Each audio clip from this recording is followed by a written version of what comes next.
Oke, halo guys, selamat datang kembali di channel Solo Player Boruto. Ini adalah video 12 dari seri lanjutan spesial. Nah, pada episode 11 sebelumnya itu, Boruto akhirnya memutuskan untuk menyelamatkan anaknya meski melenceng dari masa depan yang dibicarakan oleh Kashin Koji. Apa yang akan terjadi ke depannya? Nah, sebelum kita mulai pembahasannya, mari kita putar dulu intronya.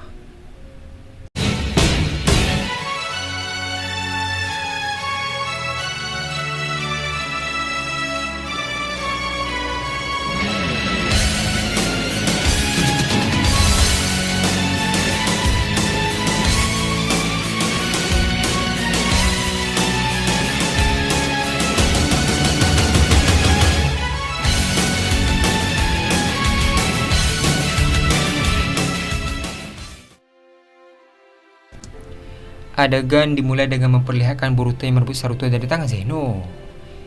Di saat yang bersamaan, seluruh menara resonansi langsung bergetar hebat.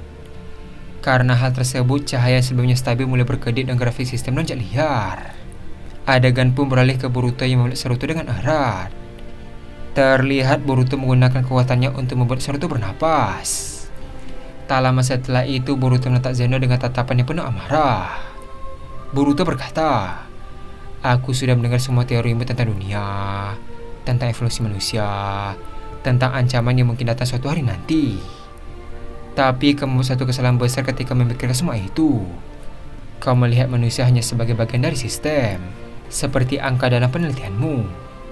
Seolah kehidupan seseorang hanyalah variabel yang bisa ketukar demi masa depan yang lebih besar." Sambil meletak Saruto yang ada di pelukannya, Boruto berkata kembali, "Anak ini bukan pusat resonansi.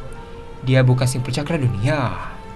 Dia bukan alat untuk menyelamatkan masa depan manusia.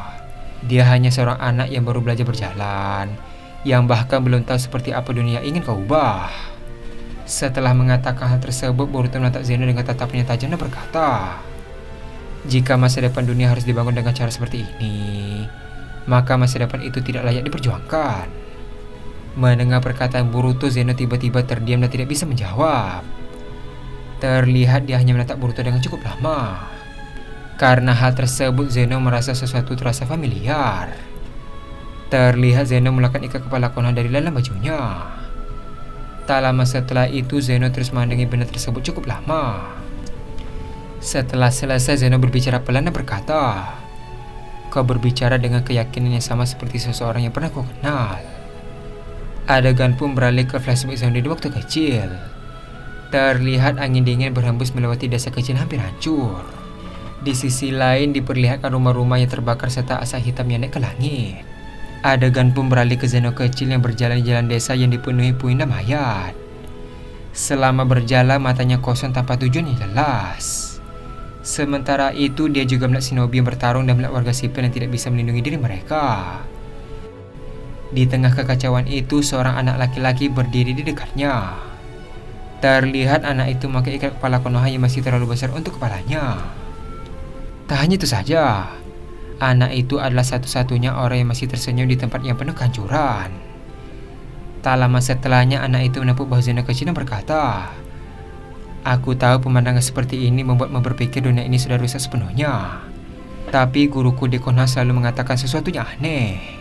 Dia bilang dunia shinobi memang penuh dengan perang, tapi itu bukan alasan untuk berhenti percaya pada orang lain.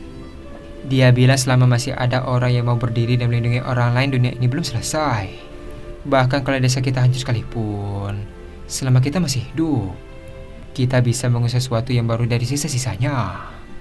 Sambil melihat rumah yang terbakar, anak itu terus tersenyum dan berkata kembali, "Aku datang dari Konoha untuk belajar di desa ini karena ayahku bilang dunia tidak akan berubah kalau shinobi hanya tinggal di desa mereka sendiri. Jadi suatu hari nanti kalau kita sudah cukup kuat, kita akan melindungi tempat ini bersama. Bukan sebagai shinobi dari desa yang berbeda, tapi sebagai orang yang tidak ingin melihat anak-anak lain mengalami hal yang sama seperti kita hari ini." Mendengar hal tersebut, Zeno kecil mata anak itu cukup lama. Dengan raut wajah yang heran, Zeno berkata, "Bagaimana kalau dunia tidak pernah berubah?" Mendengar jawaban Zeno, anak itu pun tertawa. Tak lama setelah itu, dia pun menunjuk langit sambil berkata, "Kalau dunia tidak berubah, maka kita yang harus mengubahnya. Tapi bukan dengan memaksa semua orang mengikuti satu jalan. Kita mengubahnya dengan melindungi orang-orang yang kita temui di perjalanan. Sedikit demi sedikit. Mungkin kita tidak bisa menyelamatkan seluruh dunia. Tapi kalau setiap orang menyelamatkan satu tempat saja, suatu hari dunia ini akan berubah tanpa kita sadari.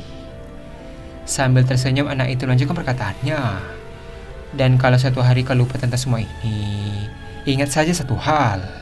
Dunia ini tidak berubah karena orang yang paling kuat. Dunia berubah karena ada orang yang masih peduli. Adegan pun beralih ke masa sekarang. Terlihat Zeno berdiri diam di medan perang. Di satu sisi kata-kata Boruto yang melindungi Naruto mengingatkannya pada temannya itu. Zeno berbisik pelan dengan berkata kata-kata yang sama. Tak lama setelah itu Zeno menundukkan kepalanya. Terlihat Zeno berbicara pada dirinya sendiri.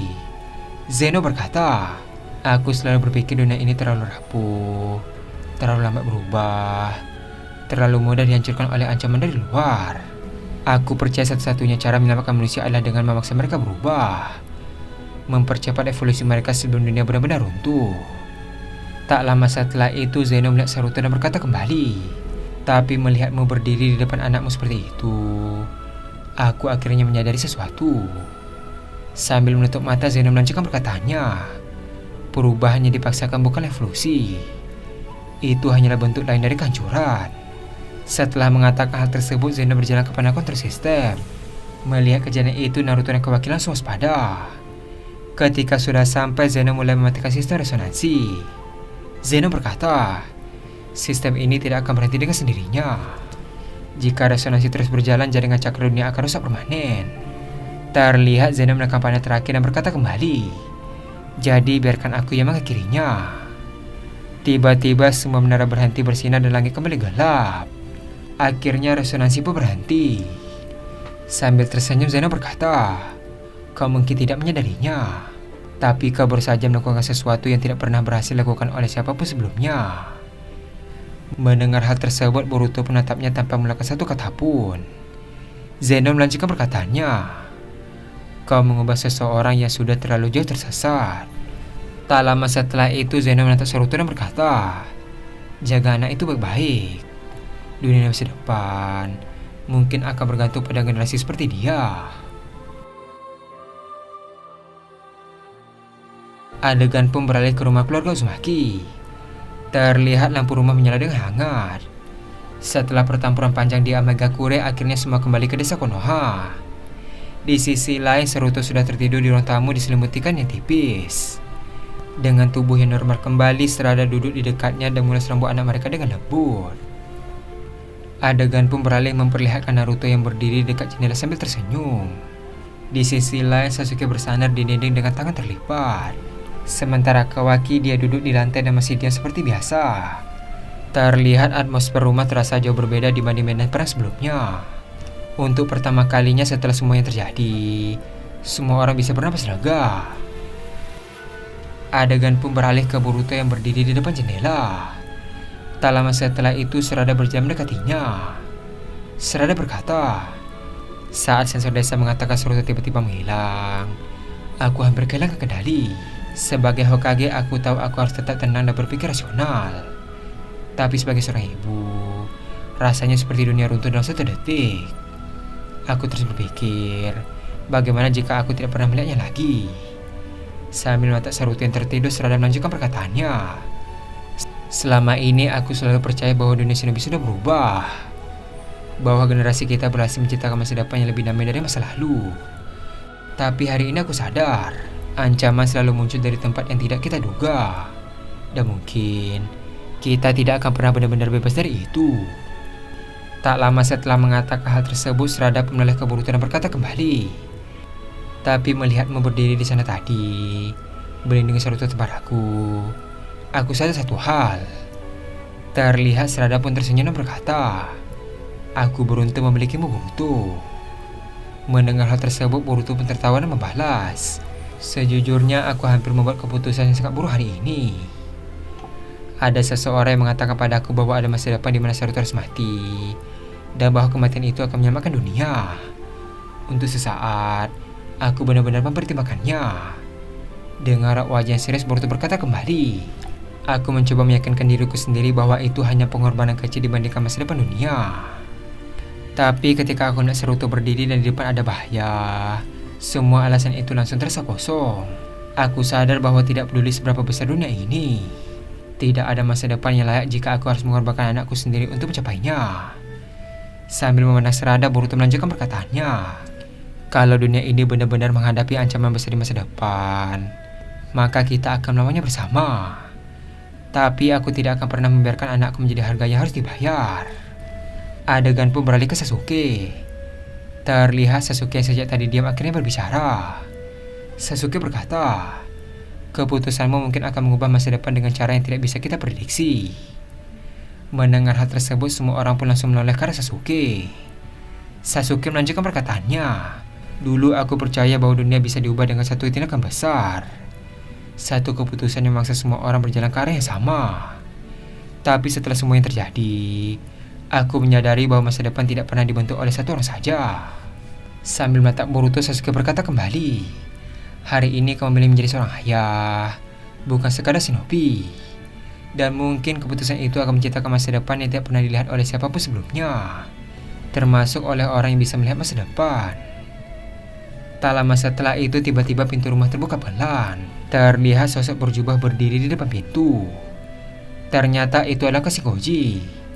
Melihat Kashin Koji, semua orang pun langsung menoleh. Di sisi lain, Koji masuk ke rumah dan berjalan ke arah Boruto. Koji berkata, bisa ikut denganku sebentar. Mendengar hal tersebut, Boruto pun setuju. Adegan pun beralih ke balkon atap rumah Boruto. Terlihat Koji berdiri memandangi langit dan Boruto berdiri di sampingnya. Koji berkata, aku melihat banyak kemungkinan masa depan, tapi jarang sekali aku melihat seseorang menentang jalur yang paling stabil dengan keputusan yang begitu sederhana. Hari ini kamu memilih menyelamatkan anakmu meskipun itu berisiko menghancurkan masa depan yang seharusnya terjadi. Secara teori itu adalah keputusan yang tidak rasional. Terlihat Koji menoleh ke Boruto dan berkata kembali, tapi secara pribadi, aku senang kau melakukannya. Mendengar hal tersebut, Boruto pun heran. Koji melanjutkan perkataannya, karena itu berarti kau masih manusia. Kau masih memiliki naluri seorang ayah, bukan sekedar alat takdir yang bergerak mengikuti masa depan yang sudah ditentukan. Setelah mengatakan hal tersebut, raut wajah Koji berubah menjadi lebih serius. Koji berkata, namun ada satu hal yang harus kau ketahui. Karena tindakanmu hari ini, jalur masa depan yang kulihat telah berubah. Mendengar hal tersebut, Boruto pun terdiam. Sambil melihat langit, Koji melanjutkan perkataannya. Dan perubahan itu memunculkan sesuatu yang sebelumnya tidak pernah muncul di masa depan manapun yang kulihat. Dengan wajah heran, Boruto membalas, apa maksudmu? Koji berkata kembali, seseorang atau sesuatu telah memperhatikan plan ini. Dan kali ini ancamannya jauh lebih besar dari apapun yang pernah kita hadapi sebelumnya. Adegan pun beralih ke ingatan Koji sebelumnya. Saat Jippo mengalami pembaruan, Koji melihat berbagai gambar masa depan. Di sana Koji melihat desa-desa shinobi yang terbakar. Shinobi dari berbagai negara bertarung satu sama lain. Langit dipenuhi retakan cakra besar dan makhluk asing turun dari langit. Lalu satu gambar berhenti. Seorang sosok berdiri di ruang angkasa. Tubuhnya bersinar dengan cakra yang jauh lebih besar dari Otsutsuki manapun yang pernah dilihat. Terlihat planet bumi tidak kecil di bawahnya. Tak lama setelah itu, makhluk itu pun membuka matanya. Dan adegan pun habis sampai di sini.